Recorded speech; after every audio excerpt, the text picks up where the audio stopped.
नहमदुहु व नुसल्ली अला रसूलिहिल करीम अम्मा बाद। मेरे दोस्तों, रजब के महीने की 10 तारीख का आज मैं आपको कर्ज के हवाले से एक बेहतरीन वजीफ़ा देने लगा हूँ। ये वजीफ़ा आपके कर्ज को ख़त्म कर देगा इंशाअल्लाह ताला।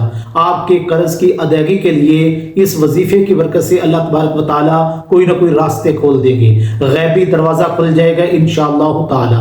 आपने देखा होगा कि बहुत सारे लोग मकरूज होते हैं और इस कर्ज की वजह से वो परेशानी में मुब्तला होते हैं, डिप्रेशन का शिकार हो जाते हैं और शर्मिंदगी जिल्लत उनको उठानी पड़ती है और इंतहाई ज़्यादा वो परेशानी के आलम में होते हैं कि कर्ज किस तरह हम उतारें। कि अक्सर लोग बूढ़े हो जाते हैं और बूढ़े होने की बुनियादी वजह मेरे दोस्तों कर्ज है।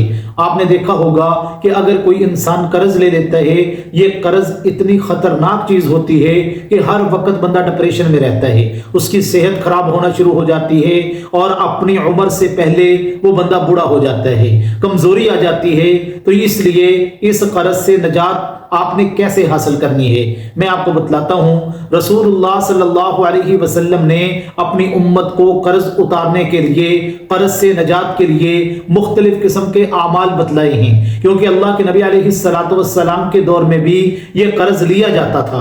अल्लाह के नबी अलैहिस्सलातु वस्सलाम को मालूम था कि मेरी उम्मत पे ये मामलात आएंगे, इसलिए अल्लाह के नबी अलैहिस्सलाम ने हमें बतलाया, हमें आमाल बतलाए कि आप ये आमाल करेंगे इंशाअल्लाह अल्लाह आपके कर्ज को खत्म फरमा देंगे, आपकी कर्ज की अदायगी के लिए कोई ना कोई रास्ते निकाल देंगे। याद रखें कि कर्ज लेना कोई बुरी बात नहीं है। अल्लाह के नबी अलैहिस्सलातु वस्सलाम खुद कर्ज लिया करते थे। किताबों में लिखा है, इमामुल अंबिया सल्लल्लाहु अलैहि वसल्लम की जो ज़िरा मुबारक थी, अल्लाह के नबी ने एक यहूदी के पास लिखवाई थी कर्ज के तौर पे। तो कर्ज लेना कोई ऐब की बात नहीं है, लेकिन कर्ज इस नीयत से लेना चाहिए कि मैं इसको अदा करूंगा, मैं इसको वापस लुटाऊंगा। हमारे माशरे के अंदर तो अल्लाह माफ फरमाए, अब लोग कर्ज लेते हैं इस नीयत से लेते हैं कि वापस लुटाते ही नहीं हैं। अब जिससे कर्ज लिया होता है वो जो है उसके पीछे चक्कर लगा लगा के थक जाता है, लेकिन इसकी नीयत ही नहीं होती कर्ज देने की, वापस लुटाने की नीयत ही नहीं करता ये बंदा। तो इस शख्स के बारे में अल्लाह के नबी अलैहिस्सलातु वस्सलाम की हदीस का मफहूम है, फरमाया क़यामत वाले दिन इस बंदे को अल्लाह माफ नहीं फरमाएंगे, चाहे ये शहीद ही मरा हो जिसने कर्ज लिया हो और कर्ज वापस ना लुटाया हो और ना वापस लुटाने की नीयत की हो इस बंदे ने।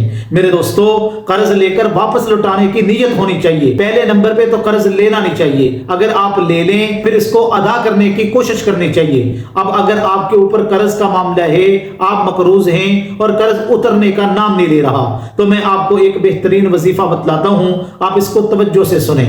वजीफा यह है कि सूरह आले इमरान के दूसरे रुकू के अंदर एक आयत मुबारक है, कुलिल्लाहुम्मा मालिकल मुल्क तुअतिल मुल्क मन तशा व तंज़िउल मुल्क मिम्मन तशा व तुइज़्ज़ु मन तशा व तुज़िल्लु मन तशा बियदिकल खैर इन्नका अला कुल्लि शैइन कदीर। इस आयत मुबारक को आपने 40 मरतबा पढ़ना है मेरे दोस्तों, अव्वल आखिर 7-7 मरतबा दुरूद पाक पढ़ना है और ये 40 मरतबा आयत मुबारक पढ़नी है। और कोशिश करें कि इस आयत मुबारक को आप तहज्जुद के वक्त पढ़ें मेरे दोस्तों, तहज्जुद की नमाज अदा करें, उसके बाद आप इस आयत मुबारक को पढ़ें, फिर अल्लाह तबारक व तआला से दुआ करें, क्योंकि उस वक्त जो दुआ की जाती है ना, अल्लाह उस दुआ को रद्द नहीं फरमाते मेरे दोस्तों।